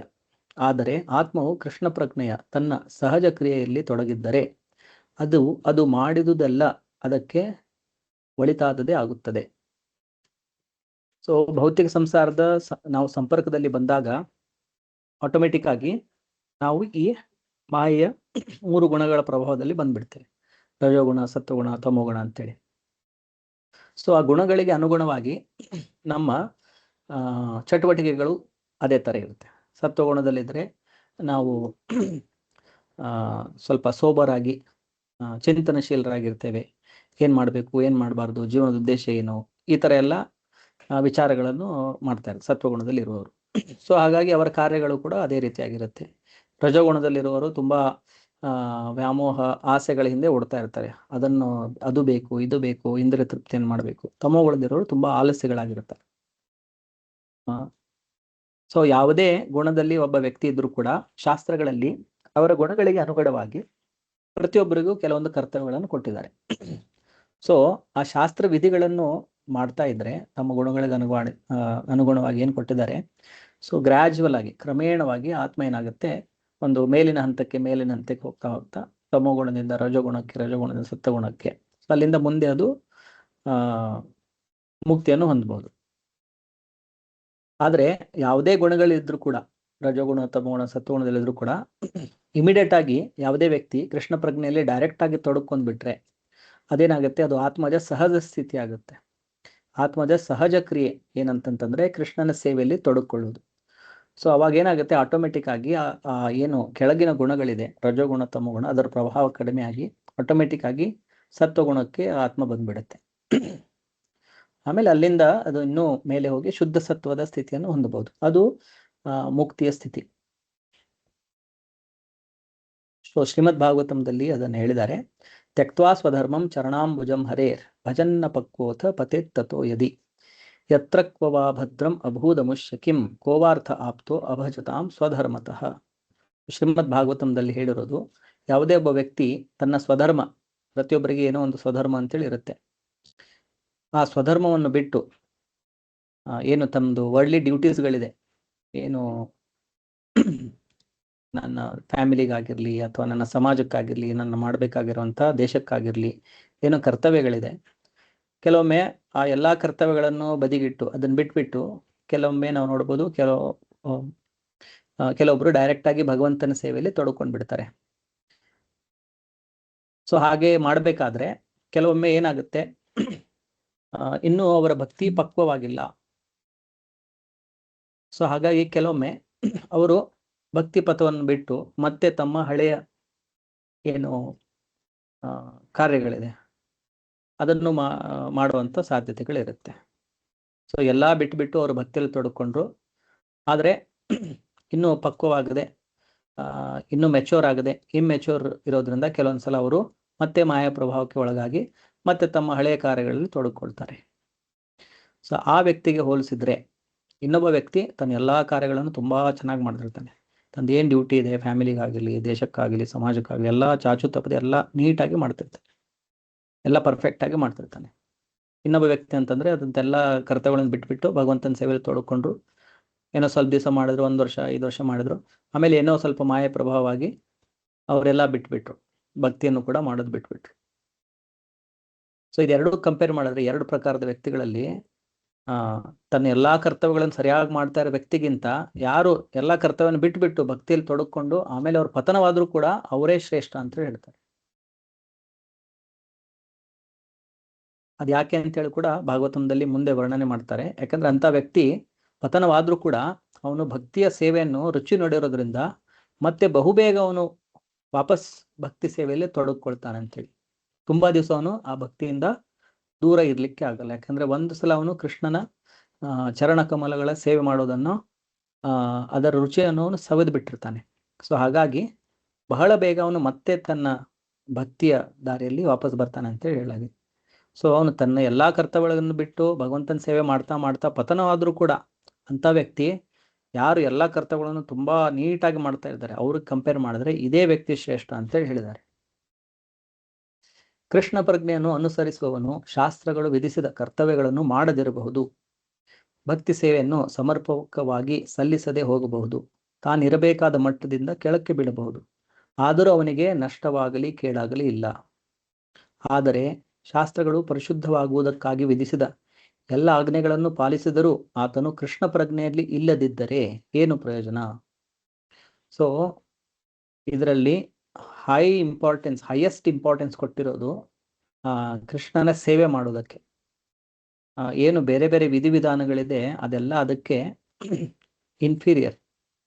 ಅದೆಲ್ಲ ಮಾಡಿ ಅಲ್ಟಿಮೇಟ್ ಆಗಿ ಬರ್ಬೇಕಾಗಿರೋದು ಕೃಷ್ಣನ ಸೇವೆ ಮಾಡ್ಲಿಕ್ಕೆ ಬರ್ಬೇಕಂತೇಳಿ ಅದೆಲ್ಲ ವಿಧಿವಿಧಾನಗಳನ್ನು ಹೇಳಿದ್ದಾರೆ. ಸೊ ಯಾರಾದ್ರೂ ವ್ಯಕ್ತಿ ಏನು ನಮ್ಮ ಕರ್ತವ್ಯಗಳಿದೆ ಅದನ್ನ ಬಿಟ್ಟು ಡೈರೆಕ್ಟ್ ಆಗಿ ಕೃಷ್ಣನ ಸೇವೆ ಮಾಡಿದ್ರೆ ಅಂತ ವ್ಯಕ್ತಿ ಯಾವಾಗಲೂ ಶ್ರೇಷ್ಠವಾಗಿರ್ತಾನೆ. ಮುಂದೆ ಅವನು ಪತನವಾದ್ರೂ ಆ ವ್ಯಕ್ತಿಯು ಶ್ರೇಷ್ಠವಾಗಿಯೇ ಇರ್ತಾನೆ, ಯಾಕಂದ್ರೆ ಅವನು ಬಹುಬೇಗ ಮತ್ತೆ ಕೃಷ್ಣ ಪ್ರಜ್ಞೆಗೆ ಮರಳಿ ಬರ್ತಾನೆ. ಆದುದರಿಂದ ಪರಿಶುದ್ಧವಾಗುವ ಪ್ರಕ್ರಿಯೆಯು ಕೃಷ್ಣ ಪ್ರಜ್ಞೆಯ ಹಂತವನ್ನು ಮುಟ್ಟಲು ಅಗತ್ಯ. ಯಾವುದೇ ಪರಿಶುದ್ಧತೆಯ ಪ್ರಕ್ರಿಯೆ ಅಥವಾ ಸನ್ಯಾಸವು ಅಂತಿಮ ಗುರಿಯಾದ ಕೃಷ್ಣ ಪ್ರಜ್ಞೆಯನ್ನು ಮುಟ್ಟಲು ನೆರವಾಗುತ್ತದೆ. ಆದರೆ ಕೃಷ್ಣ ಪ್ರಜ್ಞೆ ಇಲ್ಲದೆ ಹೋದರೆ ಉಳಿದದ್ದೆಲ್ಲ ವಿಫಲ ಎಂದೇ ಭಾವಿಸಬೇಕು. ಸೊ ಯಾವುದೇ ಒಬ್ಬ ವ್ಯಕ್ತಿ ಸನ್ಯಾಸ ತೆಗೆದುಕೊಳ್ಳಿ ಅಥವಾ ತ್ಯಾಗವನ್ನು ಮಾಡಲಿ, ತಪಸ್ಸುಗಳನ್ನು ಮಾಡಲಿ, ಏನೇ ಮಾಡ್ತಾ ಇದ್ರು ಕೂಡ ಅಂತಿಮ ಗುರಿ ಏನಂತಂತಂದ್ರೆ ಅವನು ಕೃಷ್ಣ ಪ್ರಜ್ಞೆಯನ್ನು ಮುಟ್ಟಬೇಕು. ಸೊ ಎಲ್ಲಾ ಮಾಡಿ ಸನ್ಯಾಸ ತೆಗೆದುಕೊಂಡು ತ್ಯಾಗಗಳನ್ನು ಮಾಡಿ ತಪಸ್ಸುಗಳನ್ನು ಮಾಡಿ ಕೃಷ್ಣ ಪ್ರಜ್ಞೆಯನ್ನು ಹೊಂದದೇ ಇದ್ರೆ ಅದು ಮಾಡಿದ್ದೆಲ್ಲ ಅದು ವಿಫಲ ಅಂತೇಳಿನೇ ಭಾವಿಸಬೇಕು. ಅದು ಹೊಳೆಯಲ್ಲಿ ಹುಣಸೆ ಹಣ್ಣನ್ನು ತೊಳೆಯೋ ಥರ. ಸೊ ಹರಿಯೋ ನೀರಲ್ಲಿ ನೀವು ಹುಣಸೆ ಹಣ್ಣನ್ನು ತೊಳೆದ್ರೆ ಅದ್ರದ್ದೇನು ಹುಳಿ ಇದೆ ಅದು ನಿಮ್ಗೆ ಸಿಗಲ್ಲ. ಸೊ ಎಷ್ಟೇ ನಾವು ನಮ್ಮ ಕರ್ತವ್ಯಗಳನ್ನು ಸರಿಯಾಗಿ ಮಾಡಿನೂ ಕೃಷ್ಣನ ಸೇವೆಯಲ್ಲಿ ತೊಡಕೊಳ್ದೇ ಇದ್ರೆ ಅದೆಲ್ಲ ಏನಾಗುತ್ತೆ, ಅಲ್ಟಿಮೇಟ್ ಆಗಿ ಅದು ವ್ಯರ್ಥವಾಗ್ಬಿಡುತ್ತೆ. ಮುಂದಿನ ಶ್ಲೋಕ. ಕರ್ಮೇಂದ್ರಿಯಾಣಿ ಸಂಯಮ್ಯ ಯ ಆಸ್ತೆ ಮನಸಾ ಸ್ಮರನ್ ಇಂದ್ರಿಯಾರ್ಥಾನ್ ವಿಮೂಢಾತ್ಮ ಮಿಥ್ಯಾಚಾರ ಸ ಉಚ್ಯತೆ. ಸೊ ಇಲ್ಲಿ ಹೇಳ್ತಾ ಇರೋದು, ಯಾರು ಆ ರೀತಿ ಸನ್ಯಾಸವನ್ನು ತೆಗೆದುಕೊಂಡಿರ್ತಾರೆ, ಮನಸ್ಸು ಶುದ್ಧವಾಗಿರೋದಿಲ್ಲ, ಎಲ್ಲ ಕೆಲಸಗಳನ್ನು ಬಿಟ್ಟು ಸನ್ಯಾಸ ತೆಗೆದುಕೊಂಡು ಇದು ಮಾಡ್ತಾರೆ. ಸೊ ಮನಸ್ಸು ಶುದ್ಧ ಇಲ್ಲದೆ ಇರೋದ್ರಿಂದ ಅವ್ರ ಮನಸ್ಸು ಯಾವಾಗಲೂ ಇಂದ್ರಿಯ ವಸ್ತುಗಳ ಮೇಲೇನೆ ವಿಚಾರ ಮಾಡ್ತಾ ಇರುತ್ತೆ, ಅದರದೇ ಸ್ಮರಣೆ, ಅದರದೇ ಧ್ಯಾನ ಮಾಡ್ತಾ ಇರುತ್ತೆ. ಸೊ ಅಂಥ ವ್ಯಕ್ತಿಯನ್ನು ಮಿಥ್ಯಾಚಾರಿ ಅಂತ ಹೇಳ್ತಾರೆ ಅಥವಾ ವಿಮೂಢಾತ್ಮ ಅಂತ ಹೇಳ್ತಾರೆ. ಅದನ್ನು ಕೃಷ್ಣ ಇಲ್ಲಿ ಹೇಳ್ತಾ ಇರೋದು. ಇಲ್ಲಿ ಕೃಷ್ಣ ಈ ಎಲ್ಲಾ ಶ್ಲೋಕಗಳು ಎಕ್ಸ್ಪ್ಲೇನ್ ಮಾಡ್ತಾ ಇರೋದು ಕೇವಲ ಎಲ್ಲ ನಾವೇನು ತ್ಯಾಗ ಮಾಡಿಬಿಟ್ಟು ಸನ್ಯಾಸ ತೆಗೆದುಕೊಂಡು ಬಿಟ್ರೆ ಅದರಿಂದಾನೇ ಒಬ್ಬ ವ್ಯಕ್ತಿ ಆಧ್ಯಾತ್ಮಿಕ ಪ್ರಗತಿಯನ್ನು ಮಾಡಿದಾನೆ ಅಂತೇಳಿ ನಾವು ತಿಳ್ಕೋಬಾರ್ದು. ನಿಜವಾದ ಪ್ರಗತಿ ಅಂತಂತಂದ್ರೆ ಎಷ್ಟು ಆ ವ್ಯಕ್ತಿ ತನ್ನನ್ನು ಕೃಷ್ಣ ಸೇವೆಯಲ್ಲಿ ತೊಡಗಿಸ್ಕೊಂಡಿದ್ದಾನೆ, ಎಷ್ಟು ತನ್ನ ಇಂದ್ರಿಯಗಳ ಮೇಲೆ ಅವನು ಸಂಯಮವನ್ನು ಸಾಧಿಸಿದ್ದಾನೆ, ಅದು ನಿಜವಾದ ಆಧ್ಯಾತ್ಮಿಕ ಪ್ರಗತಿಯ ಸಂಕೇತ. ಕೇವಲ ಡ್ರೆಸ್ ಚೇಂಜ್ ಮಾಡೋದ್ರಿಂದ ಒಬ್ಬ ವ್ಯಕ್ತಿ ತುಂಬಾ ಅವನು ಅಡ್ವಾನ್ಸ್ ಆಗಿಬಿಟ್ಟಿದ್ದಾನೆ, ದೊಡ್ಡವನು ಭಕ್ತನಾಗ್ಬಿಟ್ಟಿದ್ದಾನೆ ಅಂತೇಳಿ ಅಂದುಕೊಳ್ಳೋ ಹಾಗಿಲ್ಲ. ಕರ್ಮ ಇಂದ್ರಿಯಾಣಿ ಸಂಯಮ್ಯ ಯ ಆಸ್ತೆ ಮನಸಾ ಸ್ಮರನ್ ಇಂದ್ರಿಯಾರ್ಥಾನ್ ವಿಮೂಢಾತ್ಮ ಮಿಥ್ಯಾಚಾರ ಸ ಉಚ್ಯತೆ. ಕರ್ಮೇಂದ್ರಿಯಗಳನ್ನು ನಿಗ್ರಹಿಸಿ ಇಂದ್ರಿಯ ವಿಷಯಗಳಲ್ಲಿ ಮನಸ್ಸು ನೆಟ್ಟ ಮನುಷ್ಯನನ್ನು ವಿಮೂಢಾತ್ಮನೆಂದು ಮಿಥ್ಯಾಚಾರಿ ಎಂದು ಕರೆಯುವವರು. ಕೇವಲ ಹೊರಗೆ ನೋಟಕ್ಕಷ್ಟೇ ಒಬ್ಬ ಸಾಧು ತರ ಸನ್ಯಾಸಿ ತರ ಕಾಣ್ತಾ ಇದ್ರು ಕೂಡ ಮನಸ್ಸಿನಲ್ಲಿ ಮಾತ್ರ ಕೇವಲ ಇಂದ್ರಿಯ ಭೋಗದ ವಿಚಾರಗಳನ್ನೇ ಮಾಡ್ತಾ ಇದ್ರೆ ಅಂತ ವ್ಯಕ್ತಿಯನ್ನು ಮಿಥ್ಯಾಚಾರಿ ಅಂತೇಳಿ ಕರೀತಾರೆ. ಭಾವಾರ್ಥ: ಅನೇಕ ಮಂದಿ ಮಿಥ್ಯಾಚಾರಿಗಳಿದ್ದಾರೆ. ಅವರು ಕೃಷ್ಣ ಪ್ರಜ್ಞೆಯಲ್ಲಿ ಕೆಲಸ ಮಾಡಲು ನಿರಾಕರಿಸುತ್ತಾರೆ. ಅವರ ಮನಸ್ಸು ಸದಾ ಯಾವುದಾದರೂ ಇಂದ್ರಿಯ ಭೋಗದಲ್ಲಿ ನೆಟ್ಟಿರುತ್ತದೆ. ಆದರೂ ಅವರು ಧ್ಯಾನ ಮಾಡುವಂತೆ ನಡೆಸುತ್ತಾರೆ. ಕುತರ್ಕ ಪ್ರಿಯರಾದ ತಮ್ಮ ಅನುಯಾಯಿಗಳನ್ನು ಮೋಸಗೊಳಿಸಲು ಇಂಥ ಮಿಥ್ಯಾಚಾರಿಗಳು ಒಣ ತತ್ವಜ್ಞಾನವನ್ನು ಕುರಿತು ಮಾತನಾಡಬಹುದು. ಆದರೆ ಈ ಶ್ಲೋಕದ ಅಭಿಪ್ರಾಯದಲ್ಲಿ ಅವರು ಮಹಾ ಮೋಸಗಾರರು. ಸೊ ಯಾರು ಈ ರೀತಿಯಾಗಿ ಎಲ್ಲ ತ್ಯಾಗಗಳನ್ನು ಮಾಡಿರ್ತಾರೆ ಆದ್ರೆ ಕೃಷ್ಣನ ಸೇವೆಯಲ್ಲಿ ತೊಡಕೊಂಡಿರುವುದಿಲ್ಲ, ಅವರೆಲ್ಲ ಮಿಥ್ಯಾಚಾರಿಗಳು ಅಂತ ಹೇಳಿ ಅವ್ರನ್ನ ಹೇಳಿದ್ದಾರೆ. ಯಾಕಂದ್ರೆ ಅವ್ರ ಮನಸ್ಸು ಯಾವಾಗಲೂ ಕೂಡ ಇಂದ್ರಿಯ ಭೋಗದಲ್ಲೇ ನೆಟ್ಟಿರುತ್ತದೆ. ಕೆಲವೊಮ್ಮೆ ಅವರು ತತ್ವಜ್ಞಾನದ ಬಗ್ಗೆ ಕೂಡ ಮಾತಾಡಬಹುದು, ತಮ್ಮ ಅನುಯಾಯಿಗಳಿಗೆ ಮೋಸ ಮಾಡಲಿಕ್ಕೆ ಬೇರೆ ಬೇರೆ ಕುತರ್ಕಗಳನ್ನು ಕೂಡ ಮಾಡಬಹುದು. ಆದ್ರೆ ಅವರೆಲ್ಲ ಮಿಥ್ಯಾಚಾರಿಗಳು, ಮೋಸಗಾರರು ಅಂತೇಳಿ ಇಲ್ಲಿ ಭಗವದ್ಗೀತೆಯಲ್ಲಿ ಕೃಷ್ಣ ಹೇಳ್ತಾರೆ. ಆದರೆ ಈ ಶ್ಲೋಕದ ಅಭಿಪ್ರಾಯದಲ್ಲಿ ಅವರು ಮಹಾ ಮೋಸಗಾರರು. ಇಂದ್ರಿಯ ಸಂತೋಷಕ್ಕಾಗಿ ಮನುಷ್ಯನು ಸಾಮಾಜಿಕ ವ್ಯವಸ್ಥೆಯಲ್ಲಿ ಯಾವುದೇ ಸ್ಥಾನದಿಂದಲಾದರೂ ಉದ್ಯುಕ್ತನಾಗಬಹುದು. ಆದರೆ ಒಬ್ಬ ಮನುಷ್ಯ ತನ್ನ ವಿಶಿಷ್ಟ ಸ್ಥಾನಮಾನದ ವಿಧಿ ನಿಯಮಗಳನ್ನು ಅನುಸರಿಸಿದರೆ ತನ್ನ ಅಸ್ತಿತ್ವವನ್ನು ಪರಿಶುದ್ಧ ಮಾಡಿಕೊಳ್ಳುವುದರಲ್ಲಿ ಕ್ರಮೇಣ ಪ್ರಗತಿಯನ್ನು ಸಾಧಿಸಬಹುದು. ಆದರೆ ಇಂದ್ರಿಯ ತೃಪ್ತಿಗಾಗಿ ಸಾಧನಗಳನ್ನು ಅರಿಸುತ್ತಾ ಯೋಗಿಯಂತೆ ತೋರಿಸಿಕೊಳ್ಳುವವನು ಆಗಾಗ ತತ್ವಶಾಸ್ತ್ರವನ್ನು ಕುರಿತು ಮಾತನಾಡಬಹುದು. ಆದರೂ ಆತನನ್ನು ಅತ್ಯಂತ ಕುಟಿಲ ಮನುಷ್ಯನೆಂದೇ ಕರೆಯಬೇಕಾಗುತ್ತದೆ. ಸೊ ಒಬ್ಬ ವ್ಯಕ್ತಿ ತನ್ನ ಏನು ಸಮಾಜದಲ್ಲಿ ಸ್ಥಾನ ಇದೆ, ಬ್ರಹ್ಮಚಾರಿ ಆಗಲಿ, ಗೃಹಸ್ಥನಾಗಲಿ, ವಾನಪ್ರಸ್ಥನಾಗಲಿ, ಅಲ್ಲಿದ್ದುಕೊಂಡು ಕೃಷ್ಣ ಪ್ರಜ್ಞೆಯಲ್ಲಿ ಮುಂದುವರಿಲಿಕ್ಕೆ ಕ್ರಮೇಣವಾಗಿ ಅವನು ಪ್ರಯತ್ನ ಪಡ್ತಾ ಇದ್ರೆ, ಅವನು ಗೃಹಸ್ಥನಾಗಿದ್ರು ಕೂಡ ಈ ಮಿಥ್ಯಾಚಾರಿ ಆಗಿರುವಂತಹ ಒಬ್ಬ ತ್ಯಾಗಿ ಅಥವಾ ಸನ್ಯಾಸಿಗಿಂತ ಅವನು ಶ್ರೇಷ್ಠ ಅಂತೇಳಿ ಹೇಳ್ತಾರೆ. ಯಾಕಂದ್ರೆ ಅವನು ತನ್ನ ಲೆವೆಲ್ ಏನಿದೆ, ನನ್ನ ಪರಿಶುದ್ಧತೆ ಎಷ್ಟಿದೆ, ನಾನು ಎಷ್ಟು ತಪಸ್ಸನ್ನು ಮಾಡಬಹುದು, ಅದರ ಪ್ರಕಾರ ಅವನು ತನ್ನ ಆಶ್ರಮವನ್ನು ಸ್ವೀಕರಿಸಿಕೊಂಡು ಒಬ್ಬ ಪ್ರಾಮಾಣಿಕ ವ್ಯಕ್ತಿಯ ರೀತಿಯಲ್ಲಿ ಭಗವಂತನ ಸೇವೆಯಲ್ಲಿ ತನ್ನಿಂದ ಎಷ್ಟಾಗುತ್ತೆ ಅಷ್ಟು ಪ್ರಯತ್ನವನ್ನು ಮಾಡ್ತಾರೆ.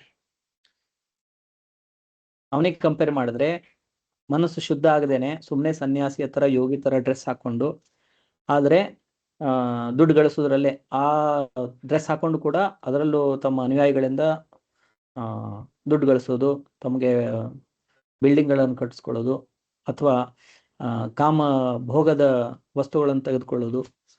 ಸೊ ಈ ತರ ಎಲ್ಲ ಮಾಡೋರು ಯಾರಿದ್ದಾರೆ ಅವ್ರಿಗೆ ಕಂಪೇರ್ ಮಾಡಿದ್ರೆ, ಒಬ್ಬ ವ್ಯಕ್ತಿ ಗೃಹಸ್ಥನಾಗಿದ್ರು ಕೂಡ ಅದರ ಗೃಹಸ್ಥದ ನಿಯಮಗಳನ್ನು ಪಾಲನೆ ಮಾಡ್ತಾ ಭಗವಂತನ ಸೇವನೆ ಮಾಡ್ತಾ ಕ್ರಮೇಣವಾಗಿ ಅವನು ಆಧ್ಯಾತ್ಮಿಕ ಜೀವನದಲ್ಲಿ ಮುಂದುವರಿತಾ ಇದ್ರೆ ಅಂತ ವ್ಯಕ್ತಿನೇ ಶ್ರೇಷ್ಠ ಈ ಮೋಸಗಾರರಿಗೆ ಕಂಪೇರ್ ಮಾಡಿದ್ರೆ.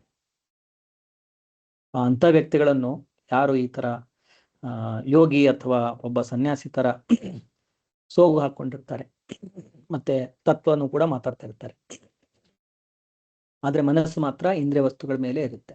ಸೊ ಅಂತವನನ್ನು ಅತ್ಯಂತ ಕುಟಿಲ ವ್ಯಕ್ತಿ ಅಂತೇಳಿ ಹೇಳ್ತಾರೆ. ಇಂತಹ ಪಾಪಿಯ ವಿದ್ಯೆ ಫಲವನ್ನು ಭಗವಂತನ ಮಾಯಾಶಕ್ತಿಯು ವಶ ಮಾಡಿಕೊಳ್ಳುತ್ತದೆ. ಅವ್ರು ಎಷ್ಟೇ ಒಂದು ಲೆಕ್ಚರ್ಗಳನ್ನು ಕೊಟ್ಟರು, ಎಷ್ಟೇ ಜ್ಞಾನಗಳನ್ನು ಮಾತಾಡಿದ್ರು ಕೂಡ ಆ ಮಾಯಾಶಕ್ತಿಯಿಂದ ಅವರೆಲ್ಲ ಜ್ಞಾನ ಕೂಡ ಆ ಮಾಯಾಶಕ್ತಿ ವಶ ಮಾಡಿಕೊಂಡಿರುತ್ತೆ. ಆದುದರಿಂದ ಇವನ ವಿದ್ಯೆಗೆ ಯಾವ ಬೆಲೆಯೂ ಇಲ್ಲ. ಇಂತಹ ಮಿಥ್ಯಾಚಾರ್ಯ ಮನಸ್ಸು ಯಾವಾಗಲೂ ಮಲಿನವಾಗಿರುತ್ತದೆ. ಆದುದರಿಂದ ಅವನ ಯೋಗ ಧ್ಯಾನದ ಪ್ರದರ್ಶನಕ್ಕೆ ಯಾವ ಬೆಲೆಯೂ ಇಲ್ಲ. ಸೊ ಇದರಿಂದ ಎಲ್ಲ ಶ್ಲೋಕಗಳಲ್ಲಿ ನಾವು ತಿಳ್ಕೊಬೇಕಾಗಿರೋದಂತಂದ್ರೆ, ಕೇವಲ ಹೊರಗಿಂದ ಏನು ಡ್ರೆಸ್ ಆಗಿರ್ಲಿ ಅಥವಾ ಅದು ಇಂಪಾರ್ಟೆಂಟ್ ಅಲ್ಲ, ಅಥವಾ ನಾವು ಯಾವ ಆಶ್ರಮದಲ್ಲಿದ್ದೇವೆ ಅದು ಇಂಪಾರ್ಟೆಂಟ್ ಅಲ್ಲ. ಮೇನ್ ಇಂಪಾರ್ಟೆಂಟ್ ಆಗಿರೋದು ನಾವು ಎಷ್ಟು ಪ್ರಾಮಾಣಿಕವಾಗಿ ಭಗವಂತನ ಸೇವೆಯಲ್ಲಿ ತೊಡಕೊಂಡಿದ್ದೇವೆ, ಅದು ಇಂಪಾರ್ಟೆಂಟ್.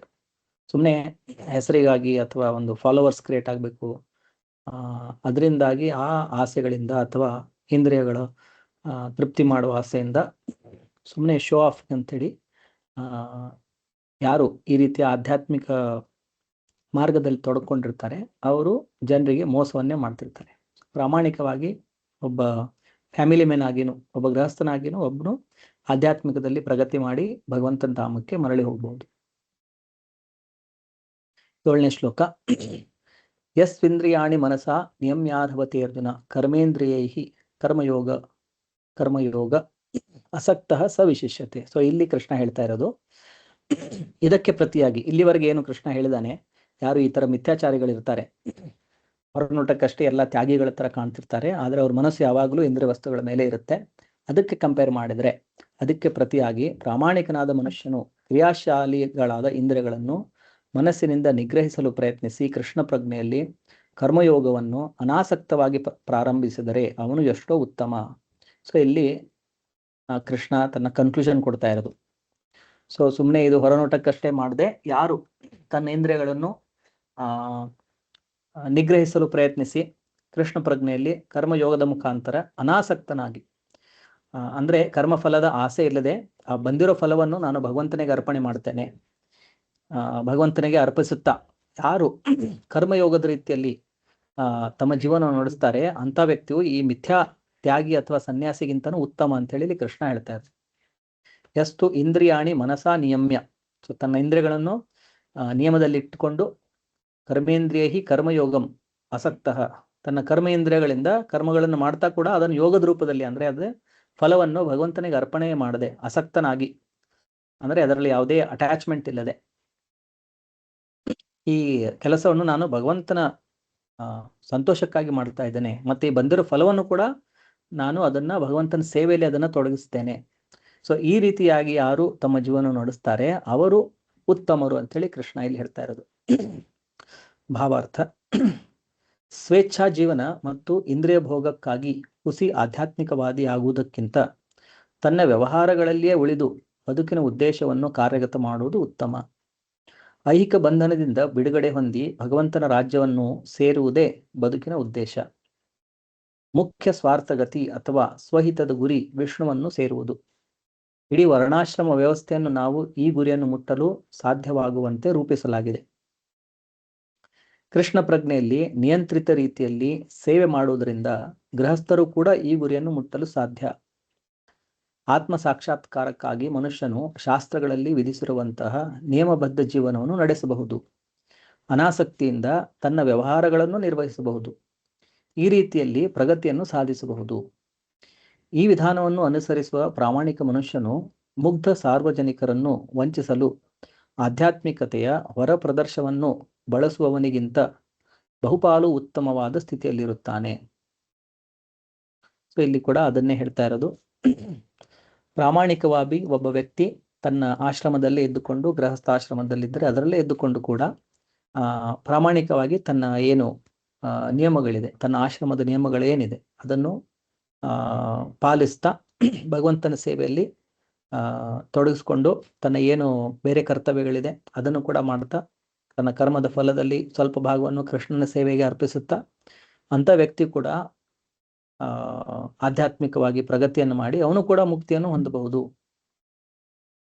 ಆಮೇಲೆ ಈ ಇಡೀ ವರ್ಣಾಶ್ರಮ ವ್ಯವಸ್ಥೆಯ ಗುರಿ ಏನಂತಂತಂದ್ರೆ ಭಗವಂತನನ್ನು ಸೇರೋದು, ಭಗವಂತನ ಧಾಮಕ್ಕೆ ಮರಳಿ ಹೋಗುವುದು, ಐಹಿಕ ಬಂಧನದಿಂದ ನಮ್ಮನ್ನು ನಾವು ಬಿಡುಗಡೆಗೊಳಿಸ್ಕೊಳ್ಳೋದು. ಸೊ ಇದೇ ಜೀವನದ ಉದ್ದೇಶ.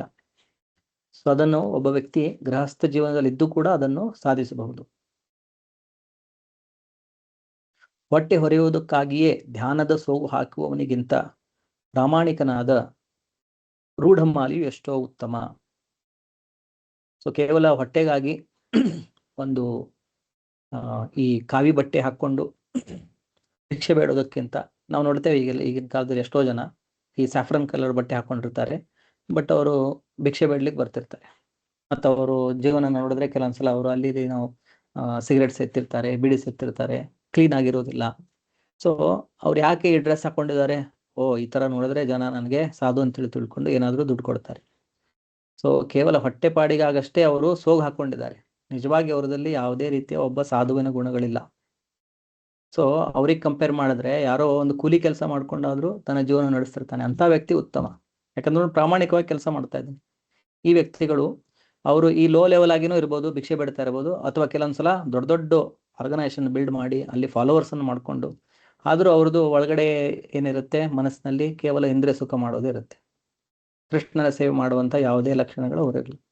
ಅವರು ಅದೇ ಕ್ಯಾಟಗರಿನೇ. ಕೆಲವರು ಸ್ಮಾಲ್ ಸ್ಕೇಲಲ್ಲಿ ಇಲ್ಲೇ ಬೀದಿಯಲ್ಲಿ ಡ್ರೆಸ್ ಹಾಕೊಂಡು ಭಿಕ್ಷೆ ಬಿಡ್ತಿರ್ತಾರೆ. ಇನ್ನು ಕೆಲವೊಬ್ರು ಆಧ್ಯಾತ್ಮಿಕದ ಹೆಸರಲ್ಲಿ ಏನೋ ಒಂದು ಸಂಘಟನೆಗಳನ್ನು ಕಟ್ಕೊಂಡು ಅಲ್ಲೂ ಕೂಡ ಜನರನ್ನು ಮೋಸ ಮಾಡ್ತಿರ್ತಾರೆ. ಸೊ ಅಂಥವ್ರಿಗೆ ಕಂಪೇರ್ ಮಾಡಿದ್ರೆ ಯಾರು ಪ್ರಾಮಾಣಿಕವಾಗಿ ತನ್ನ ಕರ್ತವ್ಯವನ್ನು ಮಾಡ್ತಾ, ಭಗವಂತನ ಸೇವೆಯನ್ನು ಮಾಡ್ತಾ, ಜಪವನ್ನು ಮಾಡ್ತಾ, ಆಮೇಲೆ ತನ್ನ ಏನು ಕರ್ಮಫಲ ಬರ್ತಾ ಇದೆ ಅದರಲ್ಲಿ ಸ್ವಲ್ಪ ಪಾಲನ್ನು ಕೃಷ್ಣನ ಸೇವೆಯಲ್ಲಿ ತೊಡಗಿಸ್ತಾ ಸೀರಿಯಸ್ ಆಗಿ, ಸಿನ್ಸಿಯರ್ ಆಗಿ, ಪ್ರಾಮಾಣಿಕವಾಗಿ ಯಾರು ಜೀವನ ಮಾಡ್ತಾ ಇರ್ತಾರೆ ಅವ್ರಿಗೆ ಕಂಪೇರ್ ಮಾಡದೆ ಅವರೇ ಉತ್ತಮ ಅಂತೇಳಿ ಇಲ್ಲಿ ಕೃಷ್ಣ ಭಗವದ್ಗೀತೆಯಲ್ಲಿ ಹೇಳ್ತಾ ಇರೋದು. ಮುಂದಿನ ಶ್ಲೋಕ ಮತ್ತೆ ಅದನ್ನೇ ರೀಟ್ರೇಟ್ ಮಾಡ್ತಾ ಇರೋದು. ನಿಯತಂ ಕುರು ಕರ್ಮತ್ವಂ ಕರ್ಮಜ್ಞಾಹೋ ಜ್ಞಾಯೋ ಹಿ ಅಕರ್ಮಣಃ ಶರೀರ ಯಾತ್ರಾಪಿಚತೆ ನ ಪ್ರಸಿದ್ಧೇದ್ ಅಕರ್ಮಣಃ. ಇಲ್ಲಿ ಕೂಡ ಕೃಷ್ಣ ಹೇಳ್ತಾ ಇರೋದು ನಿಯತಂ ಕುರು ಕರ್ಮತ್ವಂ. ಸೊ ನೀನು ನಿನ್ನ ನಿಯತ ಕರ್ಮವನ್ನು ಮಾಡ್ತಾ ಇರು. ಕರ್ಮಜ್ಞಾಯೋ ಹಿ ಅಕರ್ಮಣಃ. ಸೊ ಈ ರೀತಿ ಕೆಲಸ ಬಿಟ್ಬಿಟ್ಟು ಸುಮ್ಮನೆ ಒಂದು ಸೋಗು ಹಾಕೊಂಡು ಹೋಗೋದಕ್ಕಿಂತ ನಿನ್ನ ಕರ್ಮವನ್ನು ಮಾಡೋದು ಅದೇ ಬೆಟರ್. ಸೊ ನೀನು ಈ ತರ ಕೆಲಸ ಮಾಡ್ತಾ ಇದ್ರೆ ನಿನ್ನ ಶರೀರವನ್ನು ಕೂಡ ನೀನು ಮೇಂಟೈನ್ ಮಾಡ್ಲಿಕ್ಕೆ ಆಗಲ್ಲ. ಶರೀರ ಯಾತ್ರಾಪಿಚತೆ ನ ಪ್ರಸಿದ್ಧೇದ್ ಅಕರ್ಮಣಃ. ನಿನ್ನ ನಿಯಮಿತ ಕರ್ಮವನ್ನು ಮಾಡು, ಏಕೆಂದರೆ ಹಾಗೆ ಮಾಡುವುದು ಕರ್ಮವನ್ನು ಮಾಡದಿರುವುದಕ್ಕಿಂತ ಉತ್ತಮ. ಕರ್ಮವನ್ನು ಮಾಡದೆ ದೇಹವನ್ನು ಉಳಿಸಿಕೊಳ್ಳುವುದು ಸಾಧ್ಯವಿಲ್ಲ. ಭಾವಾರ್ಥ: ತಾವು ಸತ್ಕುಲ ಪ್ರಸೂತರೆಂದು ಸುಳ್ಳಾಗಿ ತೋರಿಸಿಕೊಳ್ಳುವ ಬಹುಮಂದಿ ಹುಸಿ ಧ್ಯಾನಿಗಳಿದ್ದಾರೆ. ಆಧ್ಯಾತ್ಮಿಕ ಬದುಕಿನಲ್ಲಿ ಮುಂದುವರಿಯುವುದಕ್ಕಾಗಿ ತಾವು ಎಲ್ಲವನ್ನೂ ತ್ಯಾಗ ಮಾಡಿರುವುದಾಗಿ ಸುಳ್ಳು ಹೇಳುವ ವೃತ್ತಿ ನಿರತರೂ ಇದ್ದಾರೆ. ಅರ್ಜುನನೊಬ್ಬ ಮಿಥ್ಯಾಚಾರಿಯಾಗಬೇಕೆಂತೂ ಶ್ರೀಕೃಷ್ಣನು ಬಯಸಲಿಲ್ಲ. ಕ್ಷತ್ರಿಯರಿಗೆ ವಿಧಿಸಿರುವ ನಿಯತ ಕರ್ಮಗಳನ್ನು ಅರ್ಜುನ ಮಾಡಬೇಕೆಂದು ಭಗವಂತನು ಅಪೇಕ್ಷಿಸಿದ.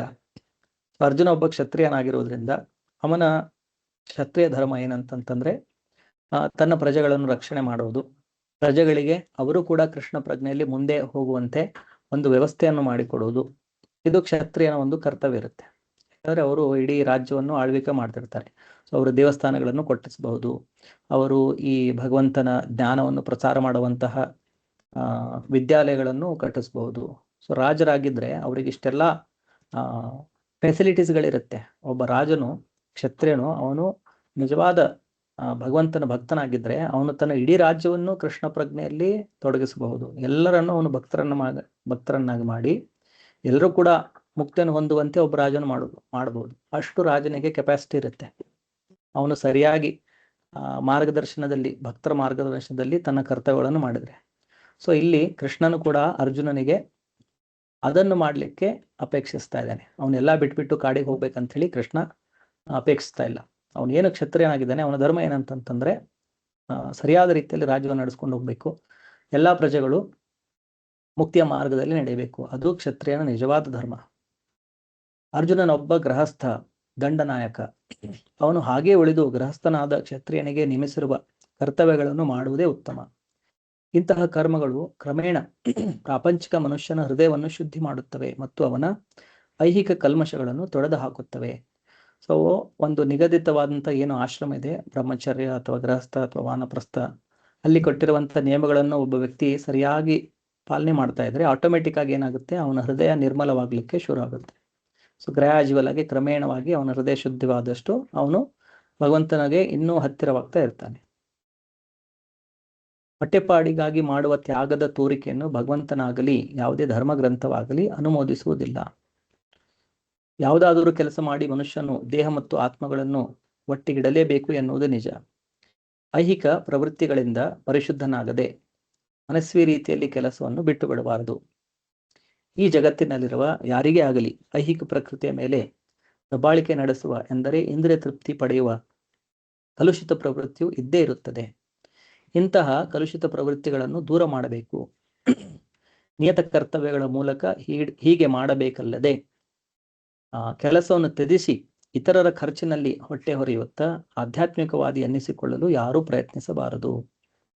ಸೊ ಪ್ರತಿಯೊಬ್ಬ ವ್ಯಕ್ತಿ ಯಾರು ಈ ಭೌತಿಕ ಸಂಸಾರದಲ್ಲಿ ಜನ್ಮವನ್ನು ತೆಗೆದುಕೊಂಡಿದ್ದಾರೆ, ಪ್ರತಿಯೊಬ್ಬ ವ್ಯಕ್ತಿಯಲ್ಲೂ ಕೂಡ ಈ ಇಂದ್ರಿಯ ತೃಪ್ತಿಯನ್ನು ಮಾಡುವಂತ ಪ್ರವೃತ್ತಿ ಇದ್ದೇ ಇರುತ್ತೆ. ಈ ಭೌತಿಕ ಪ್ರಕೃತಿಯ ಮೇಲೆ ಎಲ್ಲ ಇದ್ರದ್ದೇನು ರಿಸೋರ್ಸಸ್ ಇದೆ, ಎಲ್ಲವನ್ನು ನನ್ನ ಆಸೆಗಳನ್ನು ಪೂರೈಸಲಿಕ್ಕೆ ಅದನ್ನು ಬಳಸ್ಕೋಬೇಕು. ಸೊ ಪ್ರತಿಯೊಬ್ಬ ವ್ಯಕ್ತಿಯಲ್ಲಿ ಈ ಕಲುಷಿತವಾದಂಥ ಒಂದು ಪ್ರವೃತ್ತಿ ಇದ್ದೇ ಇರುತ್ತೆ. ಸೊ ಈ ಕಲುಷಿತ ಪ್ರವೃತ್ತಿ ಏನಿದೆ ಅದನ್ನು ಈ ಸಾಧನ ಭಕ್ತಿಯ ಮುಖಾಂತರ ತಮ್ಮ ಕರ್ತವ್ಯಗಳನ್ನು ಮಾಡ್ತಾ ತಮ್ಮ ಜೀವನದ ಕೆಲವೊಂದು ಸಮಯವನ್ನು ಭಗವಂತನ ಭಕ್ತಿಯ ಸಾಧನೆಯಲ್ಲಿ ತೊಡಗಿಸ್ಕೊಂಡು ಒಬ್ಬ ವ್ಯಕ್ತಿಯು ಈ ಕಲುಷಿತ ಪ್ರವೃತ್ತಿಯಿಂದ ನಿರ್ಮಲನಾಗಬಹುದು. ಸೊ ಅದನ್ನು ಬಿಟ್ಟು ಕೇವಲ ಹೊಟ್ಟೆಪಾಡಿಗಾಗಿ ನಾನು ಎಲ್ಲ ತ್ಯಾಗ ಮಾಡಿ ಒಂದು ಡ್ರೆಸ್ ಹಾಕೊಂಡು ಈಗ ಜನರು ನನಗೆ ದುಡ್ಡು ಕೊಡ್ತಾರೆ, ಅದರಿಂದ ನಾನು ನನ್ನ ಜೀವನ ನಡೆಸ್ತೇನೆ. ಸೊ ಈ ರೀತಿಯಾಗಿ ಯಾರೂ ಮಾಡಬಾರ್ದಂತೇಳಿ ಕೃಷ್ಣ ಇಲ್ಲಿ ಭಗವದ್ಗೀತೆಯಲ್ಲಿ ಹೇಳ್ತಾ ಇರೋದು. ಆಮೇಲೆ ಕಲಿಯುಗದಲ್ಲಿ ನಾವು ನೋಡ್ತೇವೆ, ಎಷ್ಟೋ ಜನ ಯಾರು ಬ್ರಾಹ್ಮಣರು ಅಂತೇಳಿ ಇರ್ತಾರೆ, ಅವರು ಕೂಡ ಏನು ಬೇರೆ ಬೇರೆಯವರು ಕಾರ್ಯಗಳನ್ನು ಮಾಡ್ತಾರೆ, ಅದನ್ನು ಕೂಡ ಅವರು ಒಂದು ಬಿಸ್ನೆಸ್ ಅಂತೇಳಿ ಮಾಡ್ಕೊಂಡು ಬಿಟ್ಟಿರ್ತಾರೆ. ವಿಶೇಷವಾಗಿ ಕಲಿಯುಗದಲ್ಲಿ ಎಲ್ಲದಕ್ಕೂ ಒಂದು ರೇಟ್ ಹಾಕಿ ಇದನ್ನು ಮಾಡ್ಬೇಕಂದ್ರೆ ಇಷ್ಟು. ಸೊ ಬೇರೆಯವರು ಹೊರಗಡೆ ಹೋಗಿ ಜಾಬ್ ಮಾಡಿ ಅಥವಾ ಬಿಸ್ನೆಸ್ ಮಾಡಿ ಅವರು ದುಡ್ಡು ಗಳಿಸ್ತಾ ಇದ್ದಾರೆ. ನಾವು ಕೂಡ ಈ ತರ ಕಾರ್ಯಗಳನ್ನು ಮಾಡಿ ಬೇರೆ ಬೇರೆ ಸಂಸ್ಕಾರಗಳನ್ನು ಮಾಡಿ ಅದರಿಂದ ನಾವು ಶ್ರೀಮಂತರಾಗಬೇಕು. ಈ ತರ ಕೂಡ ಕಲಿಯುಗದಲ್ಲಿ ನಡೆಯುತ್ತೆ. ಆದರೆ ನಿಜವಾದ ಏನು ಒಂದು ಆಶ್ರಮದ ಅಥವಾ ಒಂದು ವರ್ಣದ ಏನು ಕರ್ತವ್ಯಗಳಿದೆ, ಒಬ್ಬ ಬ್ರಾಹ್ಮಣನಾಗಿರುವವನು ಏನು ದಾನದಲ್ಲಿ ಅವನು ಪಡೆದುಕೊಳ್ತಾನೆ ಅದನ್ನು ಅವನು ಭಗವಂತನ ಸೇವೆಯಲ್ಲಿ ತೊಡಗಿಸ್ಬೇಕು. ಅದನ್ನ ತನ್ನ ಫ್ಯಾಮಿಲಿ ಮೇಂಟೆನೆನ್ಸ್ಗಾಗಲಿ ಅಥವಾ ತನ್ನ ಆಸ್ತಿಯನ್ನು ಇನ್ಕ್ರೀಸ್ ಮಾಡ್ಲಿಕ್ಕೆ ಅಂತೇಳಿ ಅದನ್ನು ಬಳಸ್ಕೊಳ್ಬಾರ್ದು. ನಿಜವಾದ ಬ್ರಾಹ್ಮಣ ಅಂತಂತಂದ್ರೆ ದಾನ ಮತ್ತು ಪ್ರತಿಗ್ರಹಣ, ಅವನು ಏನ್ ತೆಗೆದುಕೊಳ್ತಾನೆ ಅದನ್ನು ಕೃಷ್ಣನ ಸೇವೆಯಲ್ಲಿ ತೊಡಗಿಸ್ಕೊಳ್ಬೇಕು. ಏನು ಬರುತ್ತೆ ಅದನ್ನೆಲ್ಲ ಮತ್ತೆ ಅವನು ಭಗವಂತನ ಸೇವೆಯಲ್ಲಿ ಖರ್ಚು ಮಾಡಬೇಕು, ಪ್ರಸಾದ ವಿತರಣೆ ಮಾಡಬೇಕು, ಭಗವಂತನ ಒಳ್ಳೆ ಹಬ್ಬಗಳನ್ನು ಆಯೋಜನೆ ಮಾಡಬೇಕು, ಬದ್ದವರು ಎಲ್ಲವನ್ನು ಖರ್ಚು ಮಾಡಿಬಿಡ್ಬೇಕು. ನಿಜವಾದ ಬ್ರಾಹ್ಮಣ ಅಂತಂದ್ರೆ ಅದನ್ನು ಇಟ್ಕೊಂಡು ಆಸ್ತಿ ಮಾಡಿಕೊಂಡು ನನ್ನ ಮುಂದಿನ ಜನರೇಷನ್ಗೆ, ನನ್ನ ಮಕ್ಕಳಿಗೆ, ಅವ್ರ ಮಕ್ಕಳಿಗೆ ಅಂತೇಳಿ ಅದು ನಿಜವಾದ ಬ್ರಾಹ್ಮಣನ ಲಕ್ಷಣ ಅಲ್ಲ. ಸೊ ಕಲಿಯುಗದಲ್ಲಿ ಈ ರೀತಿ ಎಲ್ಲ ಸನ್ಯಾಸಿಗಳು, ಈ ರೀತಿ ಎಲ್ಲ ಆಧ್ಯಾತ್ಮಿಕಗಳು ನಮಗೆ ತುಂಬಾ ಕಾಣ್ತಾರೆ. ಸೊ ಭಗವದ್ಗೀತೆಯನ್ನು ನಾವು ಚೆನ್ನಾಗಿ ಅರ್ಥ ಮಾಡ್ಕೊಂಡ್ರೆ ಏನು ಇಲ್ಲಿ ಕೃಷ್ಣ ಹೇಳಿದ್ದಾನೆ, ನಿಜವಾದ ಸನಾತನ ಧರ್ಮದಲ್ಲಿ ಏನು ಹೇಳಿದ್ದಾರೆ, ಭಗವದ್ಗೀತೆಯನ್ನು ಓದಿದ್ರೆ ಅದು ವಿಶೇಷವಾಗಿ ಪ್ರಭುಪಾದರ ಭಾವಾರ್ಥದ ಮುಖಾಂತರ ನಾವು ಅದನ್ನು ತಿಳಿದುಕೊಳ್ಳಿಕ್ಕೆ ಪ್ರಯತ್ನ ಪಟ್ಟರೆ ನಮಗೆ ಕ್ಲಿಯರ್ ಆಗಿ ಅರ್ಥ ಆಗುತ್ತೆ. ಅವಾಗ ನಮ್ಗೆ ಯಾವುದೇ ರೀತಿಯ ಡೌಟ್ಗಳು ಇರಲ್ಲ. ಸೊ ನಾವು ನಮ್ಮ ಜೀವನವನ್ನು ಕೂಡ ಒಂದು ಆದರ್ಶವಾದ ರೀತಿಯಲ್ಲಿ ಭಗವಂತನ ಸೇವೆಯಲ್ಲಿ ತೊಡಗಿಸ್ಕೊಂಡು ನಾವೆಲ್ಲರೂ ಕೂಡ ಮುಕ್ತಿಯನ್ನು ಹೊಂದಿ ಭಗವಂತನ ಧಾಮಕ್ಕೆ ಒಂದೇ ಜೀವನದಲ್ಲಿ ಆ ಭಗವಂತನ ಧಾಮಕ್ಕೆ ಮರಳಿ ಹೋಗ್ಬಹುದು. ಸೊ ಇಲ್ಲಿವರೆಗೆ ನಾವು ಶ್ಲೋಕ ನಂಬರ್ 8 ನೋಡಿದ್ದೇವೆ. 8ನೇ ಶ್ಲೋಕದವರೆಗೆ. ಮುಂದಿನ ಕ್ಲಾಸ್ನಲ್ಲಿ ನಾವು 9ನೇ ಶ್ಲೋಕದಿಂದ ಕಂಟಿನ್ಯೂ ಮಾಡುವ. ಏನಾದರೂ ಪ್ರಶ್ನೆಗಳಿದ್ರೆ ಕೇಳ್ಬೋದು.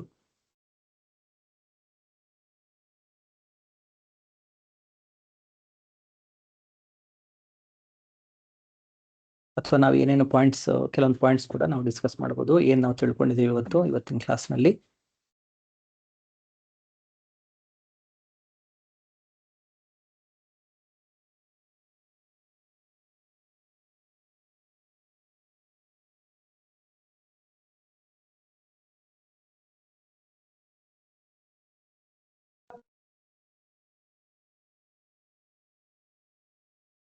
ಓಕೆ, ಸೊ ಯಾವುದೇ ಪ್ರಶ್ನೆಗಳಿಲ್ಲದೆ ಇದ್ರೆ ಇವತ್ತಿನ ಕ್ಲಾಸನ್ನು ನಾವು ಇಲ್ಲಿಗೆ ಸಮಾಪ್ತಿ ಮಾಡುವ.